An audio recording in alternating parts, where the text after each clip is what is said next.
So in our life, let me draw something. How we live in our life, we usually have,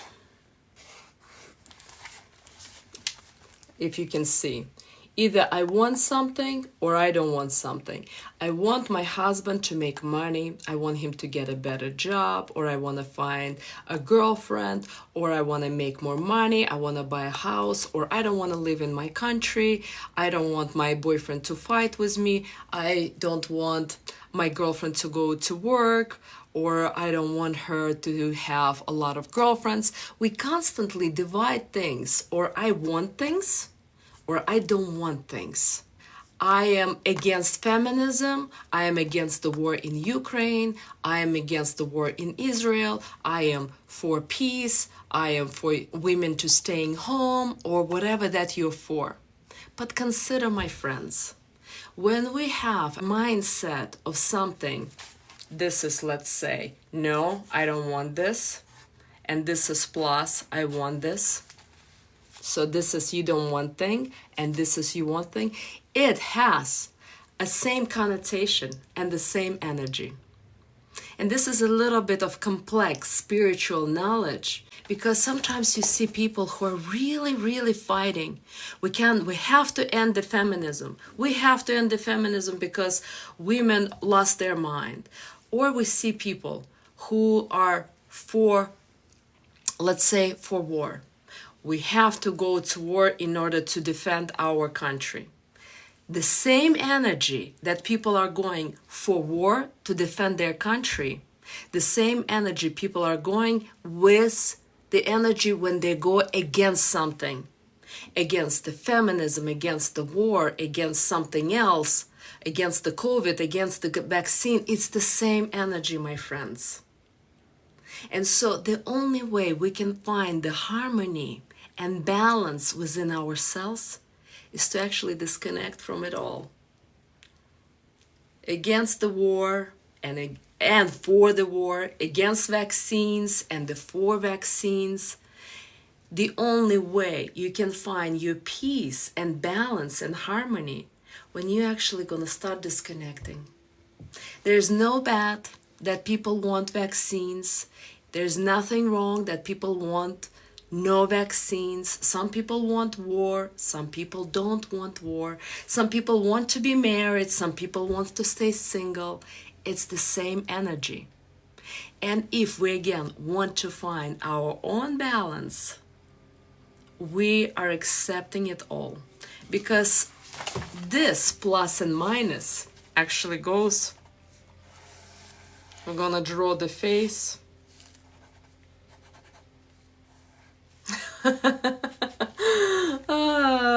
I'm not the best drawer, but it's the energy of evil. Whether you want something and you don't want something, it's the same evil energy.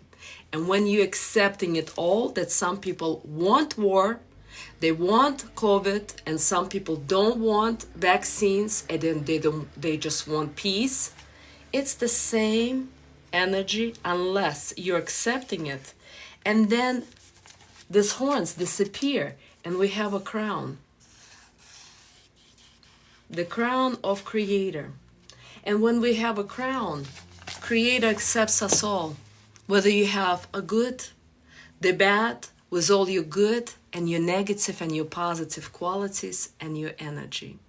And so I know it's a little bit of advanced conversation, but I wanted to put the seed in your mind that everything that you're going through right now, whether you're single and you don't like it, whether you don't have the income that you want, whether you're at work that you don't like and you're not appreciated and you're not valued, whether you're in a relationship that is toxic and negative, or you are dealing with addiction, or your partner is dealing with addiction, or negative quality, they're greedy or they're gossiping, no matter what, all of it, it's part of your journey. And there's nothing wrong with it.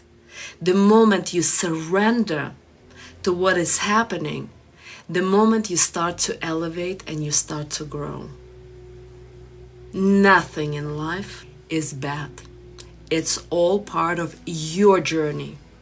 And every person that is sent to you and your life, they are the players that you need in order to grow. For example, you're in a toxic relationship with a man or a woman. The reason why you're in that relationship, so you can grow spiritually and find the strength to detach from them, to put the boundaries, and to find your inner strength to stop that. Whether it's emotional abuse, whether it's a verbal abuse, whether it's a physical or sexual abuse.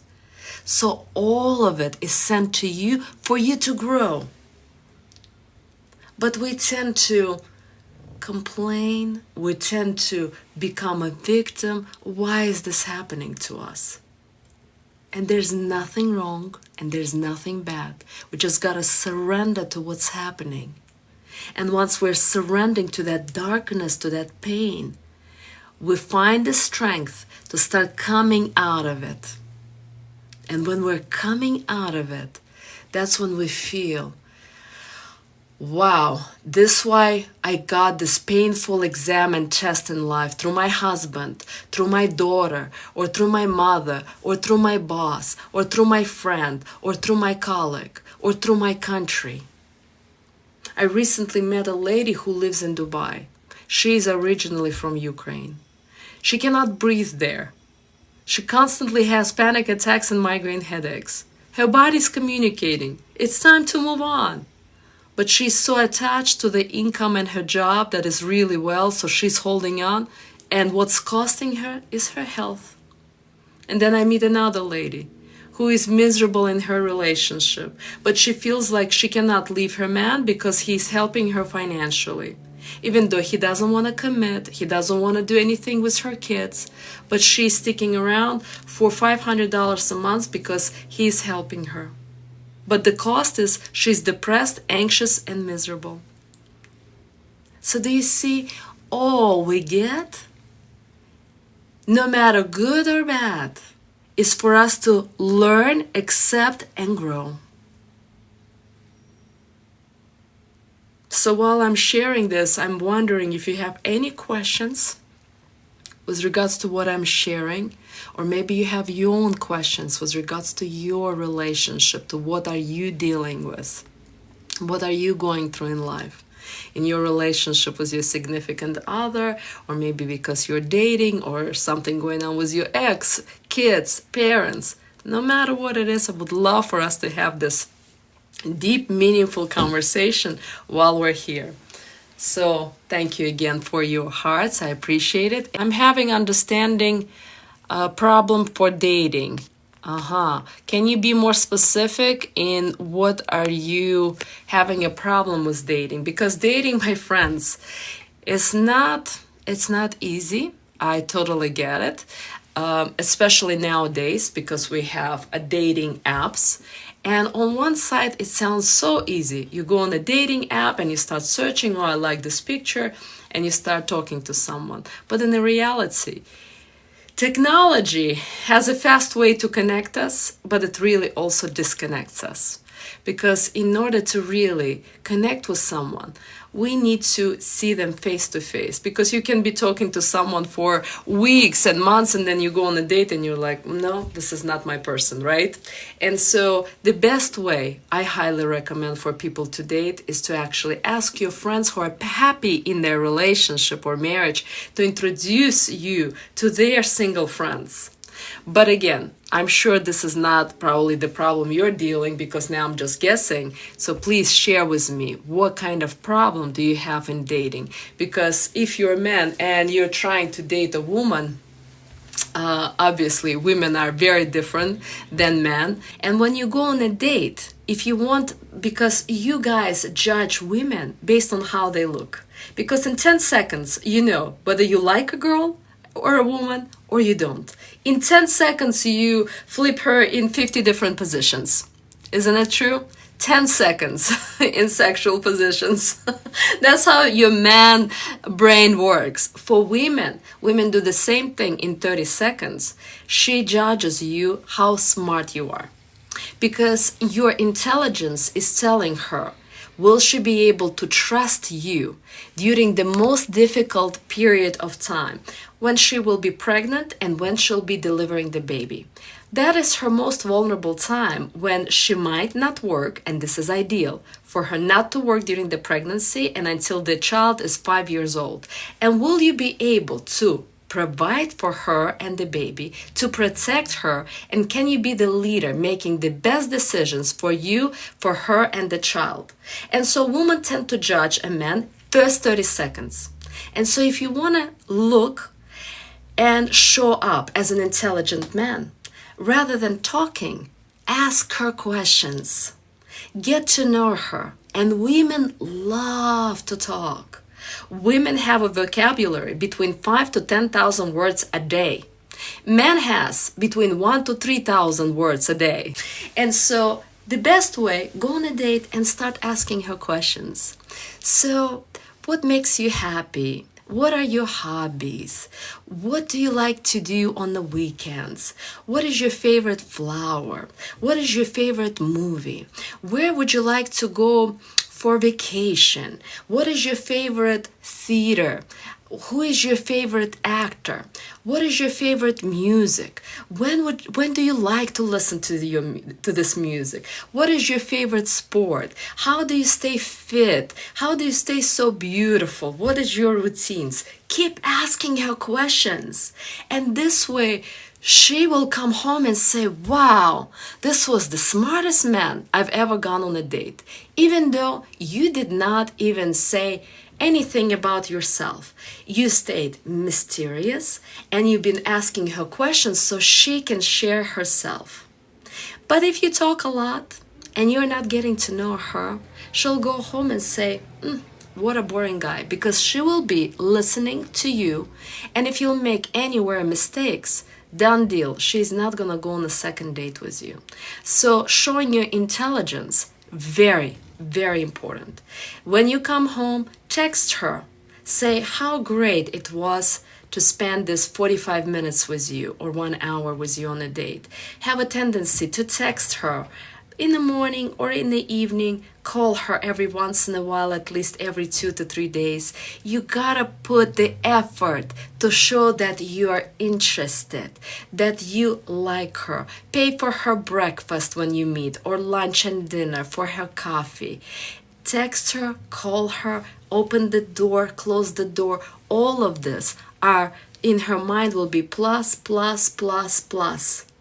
And if she's dating other guys, because you're listening and asking her questions, because you're paying for lunches, breakfasts, or dinners when you guys go on a date, because you are texting her good night or you're texting her good morning, and you're opening the doors in the car or in a restaurant, all of that shows that you are a gentleman. So I hope that helps, because rather than trying to figure out how to find the best woman, be the best version of a date guy. And this is a practice for you. Maybe this woman, after second date, hypothetically, will disappear. Maybe the third woman will disappear. But as you practice, you're going to become better and better. How would you handle if a person you're seeing raises his voice to a disagreement? So you're just dating a person and he's already showing you these red flags that he is raising his voice on disagreement. Imagine if you will be in a relationship and married. Later, it's not just going to be raising his voice. It's going to be raising, I would like for you to think what it's going to be. Because you got to get one thing, ladies and gentlemen. Please, you gotta get. If, let's say, the person raised his voice and this is a problem and you're putting up with it, it will be again raising voice and more raising voice, and then it will be more and more often until it's gonna get worse, until he will raise his arm or she will raise her arm, because women could be destructive and violent as well, my friends. Hearts back to you.